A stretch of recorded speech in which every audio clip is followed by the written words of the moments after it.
Hey guys, my name is Joshua, and today I'll be talking about fear of following Jesus and the things that kind of go with it. And yeah, so first, I'll just like to say thank you for tuning in, and I hope you guys have a blessed day. And if this video touches your guys' heart in any sort of way, hit a follow button and comment down below on something or a topic that you guys would like to see me talk about. And we're gonna go ahead into the video, and I'll see you guys next time. So for the first few verses, we're gonna be kind of doing what we did in the last video. If you guys haven't seen that video, you guys should check it out. Talking about kind of how to get out of lukewarm, and kind of just talking about that. And for the first few verses, we're gonna be in Matthew chapter 5, verses 6, 10, and 11. And we'll also go into verse 14. So first, number 6, it says, "Blessed are those who hunger and thirst for righteousness, for they will be fulfilled." Number 10 says, "Blessed are those who are persecuted because of the righteous, for the kingdom of heaven is theirs." And 11 says, "You are blessed when they insult you and persecute you and falsely say every kind of evil against you because of me."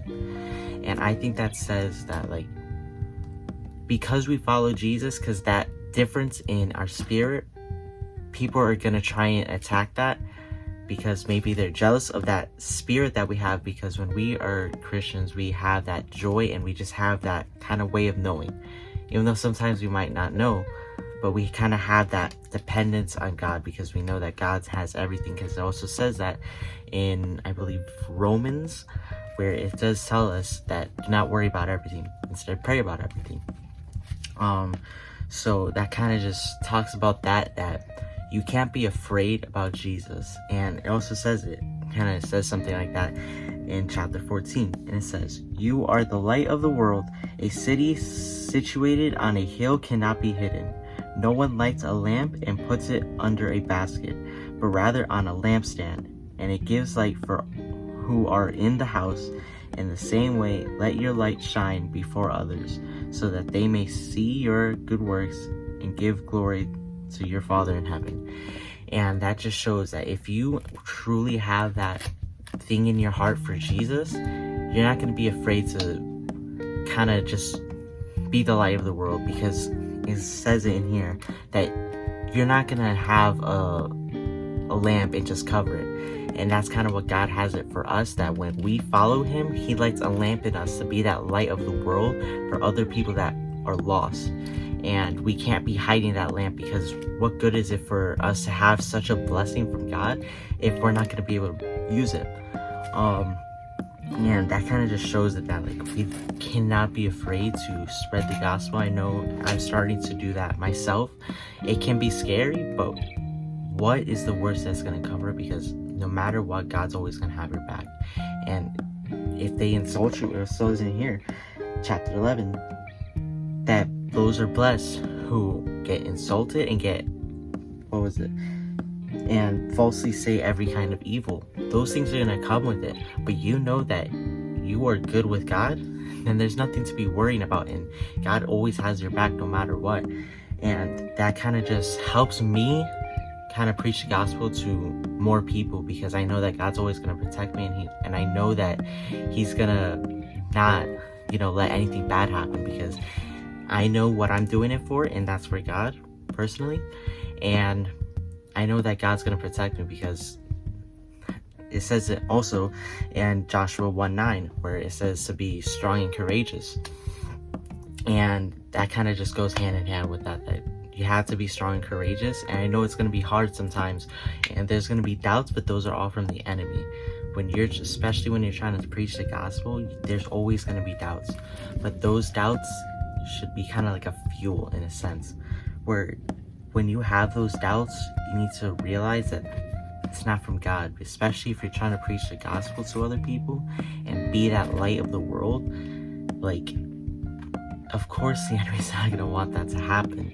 So you kind of just have to be the light and keep on pushing and be strong and courageous. And it says, like, I'll say it again, you are blessed when they insult you and persecute you and falsely say every kind of evil against you because of me.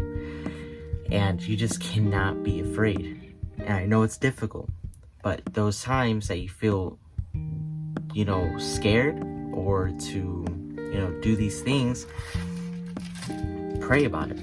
So it says in Romans to pray about everything. And if you do fear, it says it in Matthew 10, verse 28.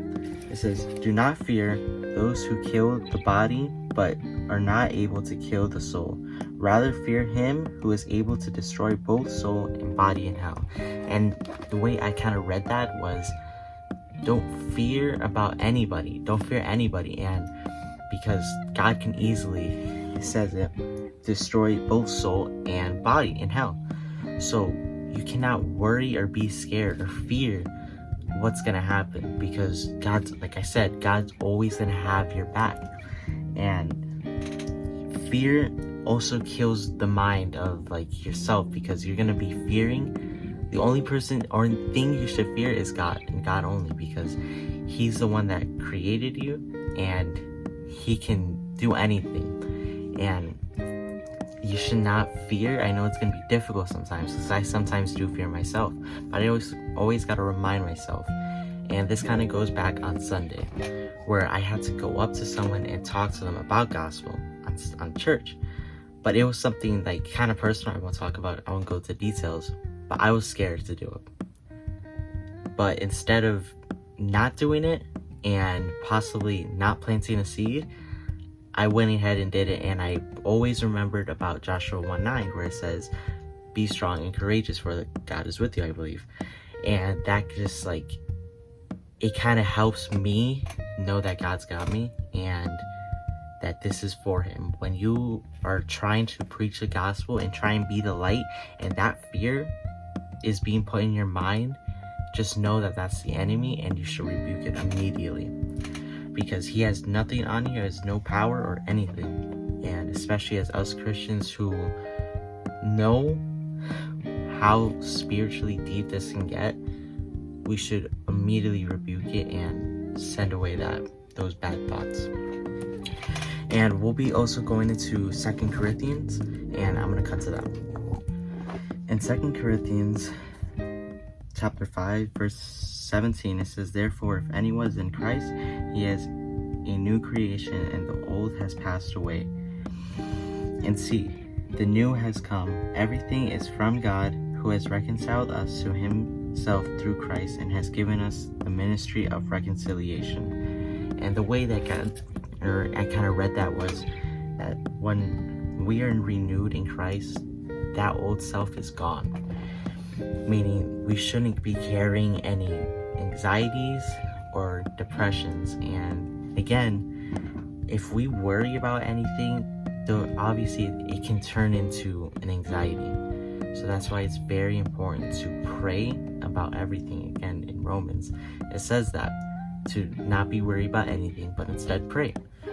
Because like I said, I don't know if you guys watched the past video, but it does say that, I did say that prayer is the most powerful thing, because that's the closest that we can kind of speak to God, other than obviously, tongues and stuff. But prayer is so powerful that you guys know that it casts out demons.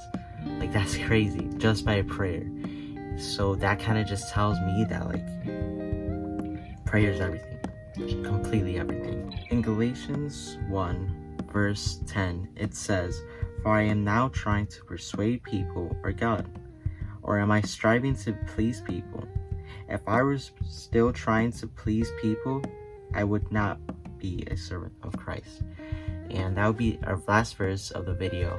But the way I kind of interpret it, the way I kind of saw that, in Galatians 1 verse 10, it says, "For I am now trying to persuade people or God, or am I striving to please people? If I were still trying to please people, I would not be a servant of Christ." And the way I read that was, if we're always trying to be a people person and trying to be everything that everybody wants us to be, we're not going to be the servants of God, and we're not going to be inherit, right? because we need to be true to ourselves, especially as Christians, where we need to be ourselves and not try and fit in with other people, because that is just not how God made us, because God knows our personality and the way we are, truly. And if we're trying to change our ways and strive to please people, be a people pleaser, it's never gonna work, because we're never being true to ourselves and being true to other people. And at some point, you're just lying to people, and it just like, it gets messy really fast, because if you're trying to please people and make everybody feel like they're right, at some point it's gonna mess other people up. And the more it keeps on going, it can really mess someone's life up, because they think they're basically being built off a chair of lies, because you were, just building them up and not being truthful, and you're just trying to make them happy. So that's what that kind of verse says to me. And yeah, I'm just gonna go into the outro now. So I hope you guys enjoyed the video, and I hope that you guys maybe got something from it. And if there's any criticism or anything, put in the comments any topics I should talk about, anything that I should do better. I am just starting, this is my only second video, and if there's something that I should do better, maybe the way I talk or anything, please let me know. And yeah, I'll see you guys next time, and yeah, have a blessed day. Peace.